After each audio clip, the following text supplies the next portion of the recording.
साल 2018 उत्तर प्रदेश के एक छोटे से गांव में एक पुराना घर था। लोग उसे शर्मा हाउस कहते थे, लेकिन अब कोई वहां रहता नहीं था। गांव वालों का कहना था वो घर खाली नहीं है। रवि जो शहर से नया नया आया था, इन बातों पर यकीन नहीं करता था। उसे सस्ते में रहने की जगह चाहिए थी और वो घर बिल्कुल सही लगा। गांव के एक बुजुर्ग ने उसे रोका, बेटा उस घर में मत जा, रात में आवाजें आती है। रवि हंस पड़ा, आजकल के जमाने में भूत प्रेत कुछ नहीं होते बाबा। और उसी शाम वो अपना सामान लेकर उस घर में चला गया। घर अंदर से बहुत अजीब था। दीवारों पर पुराने निशान, कुछ जगहों पर जैसे किसी ने नाखून से खरोंचा हो। लेकिन सबसे अजीब था ऊपर वाला कमरा। वो कमरा बंद था और दरवाजे पर ताला नहीं, फिर भी खुल नहीं रहा था। पहली रात करीब 2 बजे रवि की आंख अचानक खुल गई, क्योंकि उसे साफ साफ सुनाई दिया, ठक ठक ठक, जैसे कोई ऊपर वाले कमरे में चल रहा हो। रवि ने सोचा शायद हवा होगी, लेकिन फिर ठक ठक ठक। इस बार आवाज और तेज थी और फिर जैसे कोई दरवाजे तक आया हो और धीरे से सीढ़ियों पर उतरने लगा। रवि का दिल तेज धड़कने लगा, क्योंकि उस घर में वो अकेला था। वो धीरे से उठा और कमरे का दरवाजा खोला। सीढ़ियों की तरफ देखा, सब कुछ शांत था, लेकिन सीढ़ियों पर गीले पैरों के निशान थे, जैसे कोई अभी अभी ऊपर से नीचे आया हो। रवि का गला सूख गया। उसने हिम्मत करके ऊपर जाने का फैसला किया। जैसे जैसे वो सीढ़ियां चढ़ रहा था, ठंडी हवा और तेज होती जा रही थी, और जब वो ऊपर पहुंचा उसने देखा वो बंद कमरा अब खुला हुआ था। दरवाजे के अंदर अंधेरा था और अंदर से धीमी धीमी आवाज आ रही थी, तुम वापस क्यों आए? रवि के कदम वहीं जम गए। उसने डरते डरते अंदर झांका और जो उसने देखा वो उसकी जिंदगी बदलने वाला था। रवि ने धीरे धीरे उस कमरे के अंदर झांका। अंदर पूरा अंधेरा था, लेकिन जैसे ही उसकी आंखें अंधेरे में एडजस्ट हुई, उसे एक चीज दिखी। कमरे के बीचों बीच एक पुरानी लकड़ी की कुर्सी थी और उस पर कोई बैठा हुआ था। रवि की सांसें थम गई। वो इंसान बिल्कुल हिल नहीं रहा था। उसका चेहरा नीचे झुका हुआ था, बाल बिखरे हुए थे और कपड़े जैसे सालों पुराने हो। रवि ने हिम्मत करके पूछा, कौन हो तुम?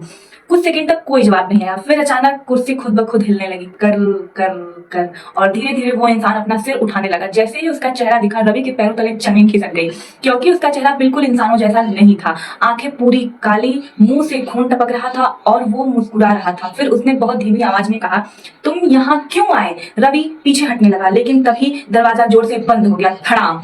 अब वो उस कमरे में फंस चुका था। रवि जोर जोर से दरवाजा खटखटाने लगा, कोई है दरवाजा खोलो, कोई है दरवाजा खोलो। लेकिन तभी उसके पीछे से ठंडी सांस उसके कान के पास आई और वही आवाज, तुम भी यही रहोगे। रवि ने धीरे से पीछे मुड़कर देखा, लेकिन इस बार वो कुर्सी खाली थी और वो चीज अब उसके बिल्कुल पीछे खड़ी थी। रवि चीखने ही वाला था कि अचानक उसकी नजर दीवार पर पड़ी, जहां खून से लिखा था, जो इस कमरे में आया वो कभी वापस नहीं गया। रवि ने पूरी ताकत से दरवाजा धक्का दिया और इस बार दरवाजा अचानक खुल गया। वो भागता हुआ नीचे आया, सांसें तेज, दिल जोर से धड़क रहा था। लेकिन जैसे ही वो बाहर निकलने वाला था, उसने देखा मुख्य दरवाजा पहले से ही खुला था और बाहर गांव के कुछ लोग खड़े थे। सबके चेहरे पर डर था। एक बुजुर्ग धीरे से बोला, हम जानते थे तुम भी नहीं बचोगे। रवि चौंक गया, क्या मतलब? बुजुर्ग ने कांपती आवाज में कहा, आज से 10 साल पहले इस घर में एक आदमी रहता था। वो पागल हो गया था और उसने उसी ऊपर वाले कमरे में, बुजुर्ग की आवाज बिल्कुल कांप रही थी, उस आदमी ने उसी ऊपर वाले कमरे में अपनी पत्नी और बच्चे को मार दिया था। रवि के होश उड़ गए। क्यों? बुजुर्ग ने धीरे से कहा, कहता था उसे हर रात कोई आवाज बुलाती थी उसी कमरे से, और एक दिन उसने कहा अब वो मुझसे उनके बदले कुछ मांग रहा है। फिर अगले दिन उसकी पत्नी और बच्चा उसी कमरे में मरे मिले और वो आदमी कुर्सी पर बैठा मिला, बिल्कुल वैसे ही जैसे तुमने आज उसे देखा है। रवि के हाथ पैर ठंडे पड़ गए।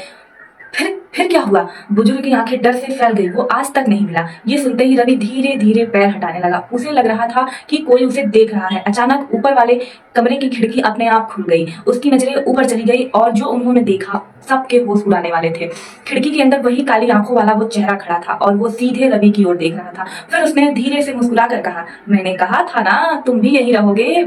अचानक रवि के शरीर जैसे जम गए, वो हिल भी नहीं पा रहा था। गांव वाले चिल्लाने लगे, भागो उसे छोड़ दो, भागो उसे छोड़ दो। लेकिन तब तक देर हो चुकी थी। रवि ने आखिरी बार ऊपर देखा और उसकी आंखें धीरे धीरे पूरी काली होने लगी। अगले ही पल वो जमीन पर गिर पड़ा, बिल्कुल बेहोश। गांव वालों ने हिम्मत करके उसे उठाया और उसे घर से दूर ले गए। अगले दिन जब रवि को होश आया, वो बिल्कुल चुप था, किसी से कुछ नहीं बोल रहा था। लेकिन रात होते ही वो अचानक उठकर बैठ गया और उसी आवाज में बोला, वो कमरा अभी भी खाली है। उस दिन के बाद रवि खुद उसी घर में वापस चला गया और आज तक गांव वाले कहते हैं, रात के 2 बजे तक उस घर के ऊपर वाले कमरे में 2 आवाजें आती हैं, एक जो पहले से थी और दूसरी रवि की। अगर आज भी कोई उस घर के पास से गुजर जाए तो उसे ऊपर वाले कमरे की खिड़की में 2 आंखें काली बिल्कुल उसे घूरती हुई दिखाई देती हैं।